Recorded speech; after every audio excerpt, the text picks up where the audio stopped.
Viewers, welcome back in our program. जी doctor साहब ਹੁਣ ਅਸੀਂ ਈਮੇਲਸ ਤੋਂ ਬਾਅਦ ਆਪਣੇ ਸਵਾਲਾਂ ਦਾ ਸੈਕਸ਼ਨ ਸ਼ੁਰੂ ਕਰਦੇ ਹਾਂ ਜੀ ਤੇ ਤੁਸੀਂ ਸਾਡੇ ਦਰਸ਼ਕਾਂ ਨੂੰ ਦੱਸੋ ਅੱਜ ਦੇ ਦਿਨ ਦੀ ਕੀ ਇਤਿਹਾਸਕ ਅਹਿਮੀਅਤ ਹੈ। ਇਤਿਹਾਸਕ ਤੌਰ ਤੇ ਜਿਵੇਂ ਅਸੀਂ ਪਹਿਲਾਂ ਹੀ ਵਿਚਾਰ ਕੀਤੀ ਹੈ ਕਿ ਅੱਜ ਸ਼ਹੀਦ ਭਾਈ ਸਤਵੰਤ ਸਿੰਘ ਭਾਈ ਕੇਰ ਸਿੰਘ ਦਾ ਸ਼ਹੀਦੀ ਦਿਨ ਹੈ ਜੀ 25 ਸਾਲ ਪਹਿਲਾਂ ਉਹਨਾਂ ਨੂੰ ਤਿਹਾੜ ਜੇਲ੍ਹ ਦਿੱਲੀ 'ਚ ਅੱਜ ਦੇ ਦਿਨ ਫਾਂਸੀ ਦਿੱਤੀ ਗਈ ਸੀ ਜੀ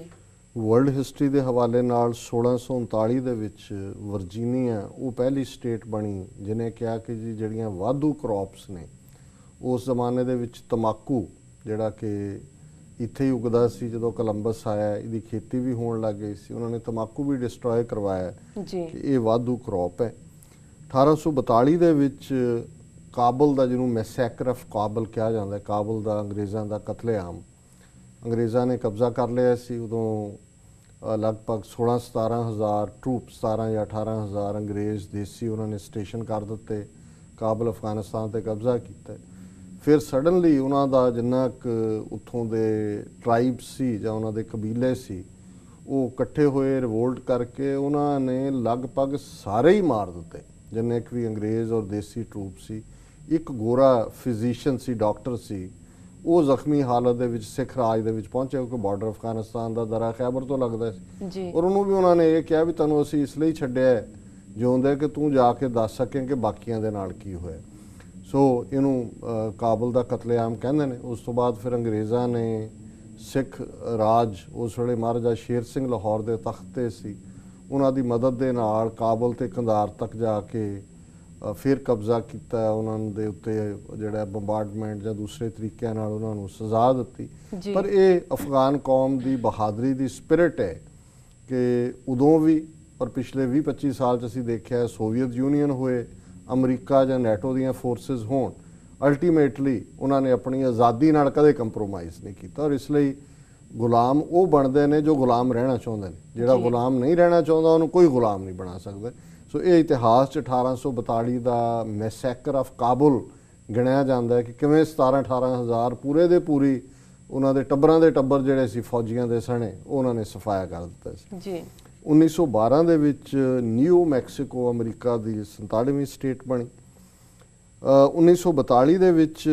ਪਹਿਲੀ ਫਲਾਈਟ ਪੈਨਮ ਦੀ ਜਿਹਨੂੰ ਪੈਸੀਫਿਕ ਕਲਿਪਰ ਨੇ ਅਰਾਊਂਡ ਦਾ ਵਰਲਡ ਉਹ ਸਾਰੀ ਦੁਨੀਆ ਦਾ ਉਹਨੇ ਚੱਕਰ ਲਗਾਇਆ ਜੀ 1950 ਦੇ ਵਿੱਚ ਬ੍ਰਿਟਨ ਨੇ ਚਾਈਨਾ ਨੂੰ ਮਾਨਤਾ ਦਿੱਤੀ ਮਾਓ ਸੇ ਤੁੰਗ ਦੇ ਥੱਲੇ ਚਾਈਨਾ ਨੇ ਆਪਣਾ ਰੈਵੋਲੂਸ਼ਨ ਲੜ ਕੇ ਆਜ਼ਾਦੀ ਲਈ ਸੀ ਜੀ 1971 ਦੇ ਵਿੱਚ ਪਹਿਲੀ ਵਾਰ ਬਰਕਲੀ ਯੂਨੀਵਰਸਿਟੀ ਦੇ ਕੈਮਿਸਟ ਨੇ ਐਲਾਨ ਕੀਤਾ ਕਿ ਉਹਨਾਂ ਨੇ ਸਿੰਥੈਟਿਕ ਹਾਰਮੋਨ ਜਿਹੜੇ ਨੇ ਉਹ ਲੱਭ ਲਏ ਨੇ ਔਰ ਹਾਰਮੋਨਲ ਜਿਹੜੀ ਇਹ ਲੱਭਤ ਸੀ ਉਸ ਤੋਂ ਬਾਅਦ ਬੜੀ ਰਿਮਾਰਕੇਬਲ ਤਬਦੀਲੀ ਹੋਈ ਮੈਡੀਕਲ ਵਰਲਡ ਦੇ ਵਿੱਚ ਪੋਜ਼ਿਟਿਵ ਤੌਰ ਦੇ ਉੱਤੇ ਜੀ 1980 ਦੇ ਵਿੱਚ ਅੱਜ ਦੇ ਦਿਨ ਇੰਦਰਾ ਗਾਂਧੀ ਨੇ ਪਾਰਲੀਮੈਂਟ ਚੋਣ ਨਤੀਜਿਆਂ ਤੋਂ ਬਾਅਦ ਜਿਹੜੀਆਂ ਨੇ ਉਹ ਇਲੈਕਸ਼ਨਾਂ ਜਿੱਤੀਆਂ ਕਿਉਂਕਿ ਅਸੀਂ ਦੇਖਦੇ ਹਾਂ ਕਿ 1975-76 ਦਾ ਦੌਰ ਐਮਰਜੈਂਸੀ ਦਾ ਦੌਰ ਹੈ ਇੰਦਰਾ ਗਾਂਧੀ ਨੇ ਐਮਰਜੈਂਸੀ ਲਾਈ 18-19 ਮਹੀਨੇ ਐਮਰਜੈਂਸੀ ਤੋਂ ਬਾਅਦ ਜਦੋਂ ਚੋਣਾਂ ਹੋਈਆਂ ਤੇ ਵਿਰੋਧੀ ਪਾਰਟੀਆਂ ਜਿੱਤੀਆਂ ਇੰਦਰਾ ਗਾਂਧੀ ਆਪਣੀ ਸੀਟ ਤੋਂ ਵੀ ਹਾਰ ਗਈ ਸੀ ਰਾਏ ਬਰੇਲੀ ਤੋਂ ਜੀ ਔਰ ਫਿਰ ਮੁਰਾਰਜੀ ਦੇਸਾਈ ਪ੍ਰਾਈਮ ਮਿਨਿਸਟਰ ਬਣਿਆ ਐਸਾ ਚੁੰਗ ਦਾ ਮੁਰੱਬਾ ਇਹਨਾਂ ਦਾ ਬਣਿਆ ਕਿ ਕੁਝ ਮਹੀਨਿਆਂ ਬਾਅਦ ਹੀ ਜਿਹੜੀ ਹੈ ਉਹ ਸਰਕਾਰ ਟੁੱਟ ਗਈ ਦੇਸਾਈ ਦੀ ਜੀ ਫਿਰ ਮਿਡ ਟਰਮ ਇਲੈਕਸ਼ਨਾਂ ਹੋਈਆਂ ਔਰ ਇੰਦਰਾ ਗਾਂਧੀ ਜਿਹੜੀ ਹੈ ਉਹ ਵਾਪਸ ਪਾਵਰ 'ਚ ਆਈ ਕਿਉਂਕਿ ਸਿੱਖਾਂ ਨੇ ਐਮਰਜੈਂਸੀ ਦੇ ਖਿਲਾਫ ਮੋਰਚਾ ਲਾਇਆ ਸੀ ਐਮਰਜੈਂਸੀ ਤੋਂ ਬਾਅਦ ਇੰਦਰਾ ਗਾਂਧੀ ਨੂੰ ਮੌਕਾ ਨਹੀਂ ਬਣਿਆ ਕਿਉਂਕਿ ਗਵਰਨਮੈਂਟ ਆਪੋਜੀਸ਼ਨ ਦੀ ਬਣ ਗਈ ਇਹ 1980 'ਚ ਬਣਨ ਤੋਂ ਬਾਅਦ ਇੰਦਰਾ ਗਾਂਧੀ ਨੇ ਫੈਸਲਾ ਕਰ ਲਿਆ ਸੀ ਕਿ ਜੇ ਭਾਰਤ ਦੇ ਉੱਤੇ ਪਰਮਾਨੈਂਟ ਖਾਨਦਾਨੀ ਰਾਜ ਕਰਨਾ ਹੈ ਤੇ ਸਿੱਖਾਂ ਨੂੰ ਸਬਕ ਸਿਖਾਉਣਾ ਪਏਗਾ ਕਿਉਂਕਿ ਇਹੀ ਬੜੇ ਆਜ਼ਾਦੀ ਦੀ ਗੱਲ ਕਰਨ ਵਾਲੇ ਨੇ ਔਰ ਦੂਜਿਆਂ ਦੀਆਂ ਸਿਵਲ ਲਿਬਰਟੀਜ਼ ਦੇ ਹੱਕ 'ਚ ਖਲੋਤੇ ਨੇ ਸੋ ਜੋ ਫਿਰ ਜੂਨ 84 'ਚ ਹੋਇਆ ਔਰ ਜੋ ਉਸ ਤੋਂ ਬਾਅਦ ਦੀਆਂ ਨੀਤੀਆਂ ਨੇ ਇਹ ਇੰਦਰਾ ਗਾਂਧੀ ਨੇ 1980 'ਚ ਜਿੱਤਣ ਤੋਂ ਬਾਅਦ ਫਿਰ ਇਹ ਪਲਾਨ ਕੀਤਾ ਵੀ ਕਿਵੇਂ ਸਿੱਖਾਂ ਨੂੰ ਸਬਕ ਸਿਖਾਉਣਾ ਸੋ ਇਹ ਇੱਕ ਇਤਿਹਾਸਕ ਸੱਚ ਹੈ ਇਹਨੂੰ ਕੋਈ ਝੁਠਲਾ ਨਹੀਂ ਸਕਦਾ ਕਿ ਜੇ ਤੁਸੀਂ 1980 ਤੋਂ ਬਾਅਦ ਦੀਆਂ ਫਿਰ ਦੇਖੋ ਨੀਤੀਆਂ ਸਰਕਾਰ ਦੀਆਂ ਕਿਵੇਂ ਉਹਨਾਂ ਨੇ ਥਰਡ ਏਜੰਸੀ ਕ੍ਰੀਏਟ ਕੀਤੀ ਕਿਵੇਂ ਪੰਜਾਬ ਦੇ ਵਿੱਚ ਉਹਨਾਂ ਨੇ ਦਹਿਸ਼ਤਗਰਦੀ ਦਾ ਮਾਹੌਲ ਬਣਾਇਆ ਕਿਵੇਂ ਉਹਨਾਂ ਨੇ ਸਿਚੁਏਸ਼ਨ ਵਿਗੜਨ ਦਿੱਤੀ ਕਿਵੇਂ ਉਹਨਾਂ ਨੇ ਨਰਕਧਾਰੀਆਂ ਦੀ ਪਿੱਠ ਠੋਕੀ ਕਿਵੇਂ ਪੰਜਾਬ ਦੇ ਵਿੱਚ ਜਿਹੜੇ ਨੇ ਹਥਿਆਰ ਲਿਆਂਦੇ ਗਏ ਕਿਵੇਂ ਇਹ ਸਾਰਾ ਪਾਰਟ ਹੋਇਆ ਔਰ ਕਿਵੇਂ ਹਰਮੰਦਰ ਸਾਹਿਬ ਦਾ ਮਾਡਲ ਬਣਾ ਕੇ ਇਹ ਜਿਹੜੇ ਨੇ ਪ੍ਰੈਕਟਿਸ ਕਰਦੇ ਰਹੇ ਜੀ ਸੋ ਜ਼ਾਹਰ ਹੈ ਵੀ ਇਹ ਸਾਰਾ ਹੀ ਪਾਰਟ ਜਿਹੜਾ ਉਹਨਾਂ ਦੀ ਇੱਕ ਵੱਡੀ ਕੰਸਪੀਰੇਸੀ ਦਾ ਹਿੱਸਾ ਸੀ ਜਿਹਨੂੰ ਅਸੀਂ ਅੰਗਰੇਜ਼ੀ 'ਚ ਕਹਿੰਦੇ ਹਾਂ ਦੇ ਕੰਟਰਾਈਵਡ ਏ ਸਿਚੁਏਸ਼ਨ, ਜਿਹੜੀ ਸਿਚੁਏਸ਼ਨ ਜੂਨ 84 ਤੱਕ ਪਹੁੰਚੀ, ਇਹਦੇ 'ਚ ਬਹੁਤ ਵੱਡਾ ਰੋਲ ਉਹਨਾਂ ਦੀਆਂ ਆਪਣੀਆਂ ਏਜੰਸੀਆਂ ਦਾ ਸੀ, ਕਿਉਂ ਉਹਨਾਂ ਦੇ ਸਾਹਮਣੇ ਇੱਕ ਵੱਖਰਾ ਗੋਲ ਸੀ ਸਿੱਖਾਂ ਨੂੰ ਸਬਕ ਸਿਖਾਉਣ ਦਾ, ਤੇ ਸਿੱਖਾਂ ਦੇ ਹੀਰੋ ਸੰਤ ਜਰਨੈਲ ਸਿੰਘ ਖਾਲਸਾ ਪਿੰਡਾਂ ਵਾਲੇ ਕੌਮ ਨੂੰ ਆਜ਼ਾਦੀ ਦੀ ਡਗਰ ਤੇ ਲੈ ਕੇ ਤੁਰ ਰਹੇ ਸੀ। ਪਰ ਇਹਦੇ 'ਚ ਕੋਈ ਸ਼ੱਕ ਨਹੀਂ ਹੈ ਕਿ ਇਹ ਸਾਰਾ ਇੰਦਰਾ ਗਾਂਧੀ ਦੀ ਮਾਈਂਡ ਦੀ ਉਹ ਜਿਹੜੀ ਵੈਨਮਸ ਸੋਚ ਸੀ, ਜ਼ਹਿਰੀਲੀ ਸੋਚ ਸੀ ਸਿੱਖਾਂ ਨੂੰ ਸਬਕ ਸਿਖਾਉਣ ਦੀ, ਉਸ ਦਾ ਹੀ ਨਤੀਜਾ ਸੀ। ਜੀ ਡਾਕਟਰ ਸਾਹਿਬ, ਤੁਹਾਡਾ ਬਹੁਤ ਬਹੁਤ ਸ਼ੁਕਰੀਆ। ਸਾਡਾ ਪਹਿਲਾ ਸਵਾਲ ਹੈ, ਭਾਰਤ ਨੇ ਅਮਰੀਕਾ ਨੂੰ ਕਿਹਾ ਹੈ ਕਿ ਜਦ ਤੱਕ ਭਾਰਤੀ ਡਿਪਲੋਮੈਟ ਦੇਵਾਨੀ ਦੇ ਖਿਲਾਫ ਕੇਸ ਵਾਪਸ ਨਹੀਂ ਲਿਆ ਜਾਂਦਾ, ਅਮਰੀਕਾ ਭਾਰਤ ਸੰਬੰਧ ਖਰਾਬ ਰਹਿਣਗੇ। ਜੀ ਡਾਕਟਰ ਸਾਹਿਬ। ਦੇਖੋ, ਬੜੀ ਦਿਲਚਸਪ ਸਿਚੁਏਸ਼ਨ ਬਣੀ ਹੈ। 2004 ਦੀ ਭਾਰਤ ਅਮਰੀਕਾ ਨਿਊਕਲੀਅਰ ਸੰਧੀ ਤੋਂ ਬਾਅਦ ਬੜੇ ਇਹਨਾਂ ਨੇ ਦਮਗਜ਼ੇ ਸ਼ੁਰੂ ਕਰ ਦਿੱਤੇ ਸੀ ਕਿ ਅਮਰੀਕਾ ਭਾਰਤ ਰਿਲੇਸ਼ਨਸ਼ਿਪ ਹੁਣ ਜਿਹੜੀ ਹੈ ਉਹ ਉਸ ਲੈਵਲ ਤੇ ਚਲੀ ਗਈ ਹੈ ਜਿੱਥੋਂ ਕਦੇ ਵਾਪਸ ਨਹੀਂ ਮੁੜ ਸਕਦੀ। ਇੱਕ ਚੋਰ ਜਿਹੜੀ ਇਹਨਾਂ ਦੀ ਡਿਪਲੋਮੈਟ ਜਿਹਨੇ ਅਮਰੀਕਨ ਲਾ ਫਲਾਊਟ ਕੀਤਾ, ਵੀਜ਼ਾ ਫਰਾਡ ਕੀਤਾ, ਉਸ ਨੂੰ ਉਹਨਾਂ ਨੇ 12 ਦਸੰਬਰ ਨੂੰ ਅਰੈਸਟ ਕੀਤਾ, 2.5 ਲੱਖ ਦੀ ਬੇਲ ਦੇ ਉੱਤੇ ਛੱਡਿਆ। ਔਰ ਉਸ ਤੋਂ ਬਾਅਦ ਤੁਸੀਂ ਜਿਹੜਾ ਅੱਜ 6 ਜਨਵਰੀ ਹੈ, 12 ਅਗਸਤ ਤੋਂ ਹੁਣ ਤੱਕ ਦੇਖ ਲਓ, ਜਿਹਨੂੰ ਕਹਿੰਦੇ ਨੇ ਗਰਾਊਂਡ ਬਿਲਕੁਲ ਥੱਲੇ ਜਾ ਕੇ ਪਤਾਲ 'ਚ ਵੜ ਗਈ ਹੈ ਰਿਲੇਸ਼ਨਸ਼ਿਪ। ਪਰ ਅੱਜ ਹੀ ਇੰਡੀਅਨ ਫੋਰਨ ਮਿਨਿਸਟਰੀ ਨੇ ਉਹਨਾਂ ਦੀ ਜਿਹੜੀ ਅਮਰੀਕਾ ਦੀ ਐਂਬੈਸਡਰ ਹੈ ਦਿੱਲੀ 'ਚ ਨੈਂਸੀ ਪਾਵੈਲ, ਉਹਨੂੰ ਬੁਲਾ ਕੇ ਕਿਹਾ ਜੀ ਉਹਦੇ ਖਿਲਾਫ ਕੇਸ ਜਿਹੜਾ ਰਜਿਸਟਰ ਹੈ ਉਹ ਵਾਪਸ ਲਓ, ਜੇ ਨਹੀਂ ਹੁੰਦਾ ਤੇ ਜਿਹੜੇ ਰਿਲੇਸ਼ਨਸ਼ਿਪ ਹੈ ਉਹ ਇਵੇਂ ਹੀ ਰਹੇਗੀ, ਇਸ ਤੋਂ ਬਦਤਰ ਹੋਏਗੀ। ਸੋ ਅਮਰੀਕਾ ਨੇ ਪਹਿਲਾਂ ਹੀ ਕਲੀਅਰ ਕਰ ਦਿੱਤਾ ਹੈ ਕਿ ਵੀ ਉਹਨੇ ਲਾ ਫਲਾਊਟ ਕੀਤਾ, ਜੋ ਵੀ ਕੀਤਾ ਗਿਆ ਉਹ ਲਾ ਦੇ ਮੁਤਾਬਕ ਹੈ ਔਰ ਇਹ ਕੇਸ ਵਾਪਸ ਨਹੀਂ ਹੋਏਗਾ। ਸੋ ਇਹ ਬੜੀ ਦਿਲਚਸਪ ਸਿਚੁਏਸ਼ਨ ਬਣੀ ਹੈ। ਔਰ ਮੈਂ ਇਹਦੇ 'ਚ ਇਹ ਵੀ ਦੱਸਦੇ ਹਾਂ ਕਿ ਸਿੱਖਸ ਫਾਰ ਜਸਟਿਸ ਨੇ ਇਹ ਇਨੀਸ਼ੀਏਟ ਕੀਤੇ, ਅਸੀਂ ਸਾਰੇ ਉਹਨਾਂ ਦੀ ਹਮਾਇਤ ਤੇ ਹਾਂ ਕਿ ਆਉਂਦੇ 13 ਜਨਵਰੀ ਨੂੰ ਜਦੋਂ ਕਿ ਦੇਵਯਾਨੀ ਦੀ ਹੀਅਰਿੰਗ ਚੱਲ ਰਹੀ ਹੋਏਗੀ ਨਿਊਯਾਰਕ ਦੀ ਕੋਰਟ 'ਚ, ਉਸ ਦੇ ਬਾਅਦ ਇੱਕ ਪ੍ਰੋਟੈਸਟ ਆਰਗੇਨਾਈਜ਼ ਕੀਤਾ ਸਿੱਖ ਜਥੇਬੰਦੀਆਂ ਨੇ, ਜਿਹਦੇ 'ਚ ਅਸੀਂ ਅਮਰੀਕਾ ਦੇ ਨਾਲ ਇਸ ਗੱਲ ਦੇ ਨਾਲ ਖਲੋਵਾਂਗੇ ਕਿ ਵੀ ਇਹ ਜਿਹੜੇ ਲੇਬਰ ਲਾਅ ਵਾਇਲੇਟ ਕੀਤੇ ਨੇ, ਵੀਜ਼ਾ ਫਰਾਡ ਕੀਤਾ ਹੈ, ਕਿ ਇਹਨਾਂ ਦਾ ਕੰਮ ਹੀ ਫਰਾਡ ਕਰਨਾ ਹੈ। ਔਰ ਅਮਰੀਕਨ ਲਾਅ ਜਿਹੜਾ ਕਿ ਬਿਨਾਂ ਗਰੀਬ ਔਰ ਅਮੀਰ 'ਚ ਕਿਸੇ ਕੋਈ ਫਰਕ ਕੀਤੇ ਉਹ ਇੰਪਲੀਮੈਂਟ ਕੀਤਾ ਉਹਨਾਂ ਨੇ, ਉਹ ਆਪਣੇ ਸਟੈਂਡ ਦੇ ਉੱਤੇ ਕਾਇਮ ਰਹਿਣ। ਸੋ ਇਸ ਸੰਬੰਧੀ ਅੱਜ TV 84 ਨਿਊਜ਼ 'ਚ ਗੁਰਪਤਵੰਤ ਸਿੰਘ ਪੰਨੂ ਜਿਹੜੇ ਫਾਊਂਡਰ ਨੇ ਸਿੱਖਸ ਫਾਰ ਜਸਟਿਸ ਤੇ, ਉਹ ਵੀ ਗੱਲਬਾਤ ਕਰਨਗੇ। ਸੋ ਅਸੀਂ ਪਹਿਲਾਂ ਹੀ ਆਪਣੇ ਉਹਨਾਂ ਦਰਸ਼ਕਾਂ ਨੂੰ ਜਿਹੜੇ ਸਾਡੇ ਈਸਟ ਕੋਸਟ ਦੇ ਜ਼ੋਨ 'ਚ ਨੇ, ਨਿਊਯਾਰਕ, ਨਿਊ ਜਰਸੀ, ਕਨੈਟੀਕਟ, ਵਾਸ਼ਿੰਗਟਨ ਤੱਕ, ਉਹਨਾਂ ਨੂੰ ਇਹ ਅਪੀਲ ਕਰਾਂਗੇ ਕਿ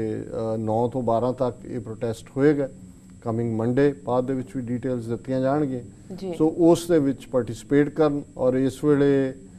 ਇਹ ਮਾਮਲਾ ਇੱਕ ਐਸਾ ਮਾਮਲਾ ਜਿੱਥੇ ਅਸੀਂ ਅਮਰੀਕਨਾਂ ਦੇ ਨਾਲ ਖਲੋ ਕੇ ਦੱਸ ਸਕਦੇ ਹਾਂ ਕਿ ਇਹ ਇਕੱਲਾ ਵੀਜ਼ਾ ਫਰਾਡ ਜਾਂ ਕਿਸੇ ਦੇ ਹੱਕ ਹੀ ਨਹੀਂ ਮਾਰਦੇ, ਇਹਨਾਂ ਨੇ ਕਿਵੇਂ ਉਸ ਬੀਬੀ ਦੇ ਸੰਗੀਤਾ ਜਿਹੜੀ ਨੌਕਰਾਣੀ ਸੀ ਉਹਦੇ ਟੱਬਰ ਨੂੰ ਵੀ ਝੂਠੇ ਕੇਸਾਂ 'ਚ ਫਸਾ ਲਿਆ ਸੀ। ਇਹ ਤਾਂ ਅਮਰੀਕਨਾਂ ਨੇ ਵਿਟਨੈਸ ਪ੍ਰੋਟੈਕਸ਼ਨ ਪ੍ਰੋਗਰਾਮ ਦੇ ਥੱਲੇ ਰਾਤੋਂ ਰਾਤ ਉਸ ਦੇ ਹਸਬੈਂਡ ਔਰ ਫਾਦਰ ਮਦਰ ਨੂੰ ਬੁਲਾ ਲਿਆ, ਨਹੀਂ ਤਾਂ ਹੁਣ ਤੱਕ ਉਹਨਾਂ ਨੇ ਦਿੱਲੀ ਦੀ ਕਿਸੇ ਜੇਲ੍ਹ 'ਚ ਸੜ ਰਹੇ ਹੋਣਾ ਸੀ ਤਾਂ ਉਹਦੇ 'ਤੇ ਅੱਤਵਾਦੀ ਬਣਾਇਆ ਹੋਣਾ ਸੀ, ਅਮਰੀਕਾ ਦੇ ਏਜੰਟ ਬਣਾਇਆ ਹੋਣਾ ਸੀ ਕਿ CIA ਦੇ ਏਜੰਟ ਸੀ। ਸੋ ਅਸੀਂ ਸਮਝਦੇ ਹਾਂ ਕਿ ਵੀ ਇਸ ਪ੍ਰੋਟੈਸਟ ਦੇ ਲਈ ਜਿਹੜਾ ਕਿ ਪੰਥਕ ਜਥੇਬੰਦੀਆਂ ਨੇ ਆਰਗੇਨਾਈਜ਼ ਕੀਤੇ, ਵੱਧ ਤੋਂ ਵੱਧ ਗਿਣਤੀ ਦੇ ਵਿੱਚ ਸਿੱਖ ਸੰਗਤਾਂ ਸ਼ਮੂਲੀਅਤ ਕਰਨ। ਜੀ ਡਾਕਟਰ ਸਾਹਿਬ, ਇਸ ਖਬਰ ਦੀ ਜਾਣਕਾਰੀ ਦੇਣ ਲਈ ਤੁਹਾਡਾ ਬਹੁਤ ਬਹੁਤ ਧੰਨਵਾਦ। ਹੁਣ ਸਾਡੇ ਦਰਸ਼ਕਾਂ ਨੂੰ ਦੱਸੋ ਅੱਜ ਦਾ ਵਿਚਾਰ। ਕਿਉਂਕਿ ਅੱਜ 6 ਜਨਵਰੀ ਜਿਵੇਂ ਮੈਂ ਕਿਹਾ ਵੀ 5ਵੀਂ ਸ਼ਹੀਦੀ ਯਾਦ ਹੈ ਭਾਈ ਸਤਵੰਤ ਸਿੰਘ, ਭਾਈ ਕੇਰ ਸਿੰਘ ਦੀ, ਔਰ ਅਸੀਂ ਗੁਰੂ ਨਾਨਕ ਸਾਹਿਬ ਦਾ ਰਾਗ ਤਿਲੰਗ ਦੇ ਵਿੱਚ ਉਹ ਸ਼ਬਦ ਜਿਹੜਾ ਕਿ ਬਾਬਰ ਦੀ ਫੌਜ ਜਦੋਂ ਐਮਨਾਬਾਦ ਸ਼ਹਿਰ ਦੇ ਵਿੱਚ ਜ਼ੁਲਮ ਕਰਦੀ ਹੈ, ਗੁਰੂ ਨਾਨਕ ਸਾਹਿਬ ਮੌਜੂਦ ਨੇ ਭਾਈ ਲਾਲੋ ਦੇ ਨਾਲ, ਔਰ ਉਸ ਸਾਰੀ ਕਹਾਣੀ ਨੂੰ ਉਹਨਾਂ ਨੇ ਜਿਵੇਂ ਆਪਣੀ ਬਾਣੀ ਦੇ ਵਿੱਚ ਰਾਗ ਤਿਲੰਗ ਦੇ ਵਿੱਚ ਇਹ ਸ਼ਬਦ ਹੈ, ਲੰਬਾ ਚੌੜਾ ਸ਼ਬਦ ਹੈ, ਪਰ ਠੀਕ ਉਸੇ ਲਾਈਨ ਦੇ ਉੱਤੇ ਬਾਬਰ ਤਾਂ ਪੁਰਾਣੀਆਂ ਸਦੀਆਂ 'ਚ ਆਇਆ, 5 ਸਦੀਆਂ ਪਹਿਲਾਂ, ਜੂਨ 84 ਨੂੰ ਜਿਸ ਤਰੀਕੇ ਦੇ ਨਾਲ ਭਾਰਤੀ ਫੌਜ ਟੈਂਕਾਂ ਤੋਪਾਂ ਦੇ ਨਾਲ ਹਮਲਾਵਰ ਹੋਈ ਅਕਾਲ ਤਖਤ ਤੇ, ਸਾਡੇ 37 ਇਤਿਹਾਸਕ ਗੁਰਦੁਆਰਿਆਂ ਤੇ, ਉਸ ਵੇਲੇ ਬੜੇ ਅੱਛੇ ਕਵੀ ਪ੍ਰਿੰਸੀਪਲ ਹਰਭਜਨ ਸਿੰਘ, ਉਹਨਾਂ ਦੀ ਇੱਕ ਨਜ਼ਮ ਵੀ ਸੀ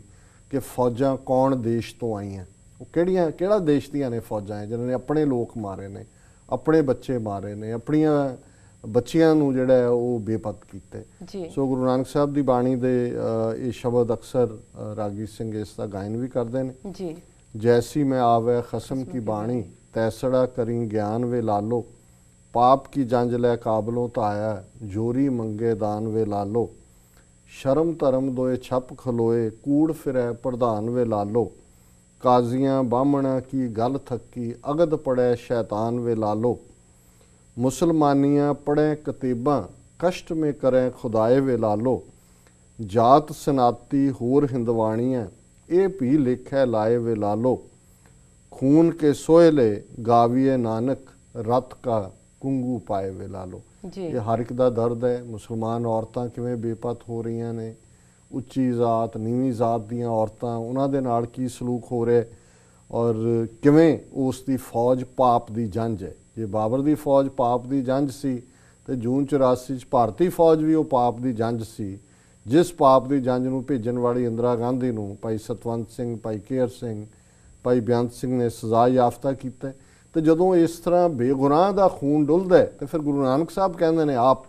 ਖੂਨ ਕੇ ਸੋਇਲੇ ਗਾਵੀਏ ਨਾਨਕ, रत का कुंगू गाय पाए वे ला लो। कि भी सॉन्ग्स ऑफ मर्डर। तो उस जो असी विआहां दे विच सोले गाते हैं, गीत गाते हैं, केसर छिड़किया जाता है। इत्थे गुरु साहब कहते हैं मैं खून का ये गीत लिख रहा और ये केसर नहीं है, खून छिड़किया होया इस गीत के उत्ते। और जिहड़ा इस नाल जुड़िया दूसरा पार्ट है, इसे का ही दूसरा हिस्सा है तिलंग राग का, वो मच मोर मेरा अज दे इस विचार दे लई उसने ध्यान खिंचिया, क्योंकि पहले तो बहुत सारे वाकफ ने। साहिब के गुण नानक गावे, मासपुरी विच आख मसोला। जिन उपाई रंग रवाई, बैठा वेखै वख इकेला। सच्चा सो साहिब सच तपावस, सचड़ा न्याओ करेग मसोला। काया कपड़ टुक टुक होसी, हिंदुस्तान समाल सी बोला। आवण 78 जान 97, होर भी उठ सी मर्द का चेला। सच की बाणी नानक आखै, सच सुनाए सी सच की बेला। ब्रीफ ये है कि गुरु साहब कहते हैं कि मैं उस शहर च अज खड़ा है जिथे 4 चुफेरे मास की दुर्गंध है। मासपुरी विच आख मसोला, 4 चुफेरे मास है। और इस मासपुरी च मैं एक खलो के गल कह रहे हैं कि जदों उस दी पैदा कीती खलकत रंगां दे विच, जिन्हों असी अयाशी कहते हैं, उलझ जाती है। जिन उपाई रंग रवाई, निरंकार तां देख रहे तो यही निरंकार ने अल्टीमेटली सच्चा उदा सच्चा न्याय है जी। और वो न्याय हमेशा वरतदा है। भाई बेअंत सिंह सतवंत सिंह ने न्याय ही दिता इंदिरा गांधी नूं, उन्होंने दसिया कि भाई तू किस दी हकदार है। तो अखीरलियां जिहड़ियां तुकां ने उन्हां नूं बहुत वारी डिफरेंटली इंटरप्रेट किया जाता है कि आवन 78 है, जान 97, होर भी उठ सी मर्द का चेला। कई इनू कैलकुलेट करते हैं कि जी क्योंकि 1521 AD सन सी तो 1578 बिक्रमी सन बनता है कि आवन 78 है, जान 97। वो कहते हैं कि जी 1597 शेरशाह सूरी ने बाबर नूं बेदखल कर दिता, बाबर दे मुंडे हमायूं नूं। पर मैं समझदा भी शायद ये कोई भी इंटरप्रटेशन इंसाफ नहीं करती जी। असली इंटरप्रटेशन जिहड़ी मैनूं समझ आई है वो यही है कि ये जिहड़े जुल्म करन वाले बादशाह हुंदे ने, जुल्म करन वाले साम्राज हुंदे ने, ये 4 दिनां दे प्राहुणे हुंदे ने। जिवें असीं कहंदे हां भी जिंदगी 4 दिन है, हुण 1 2 3 4 नहीं हुंदा, मतलब है ब्रीफ है।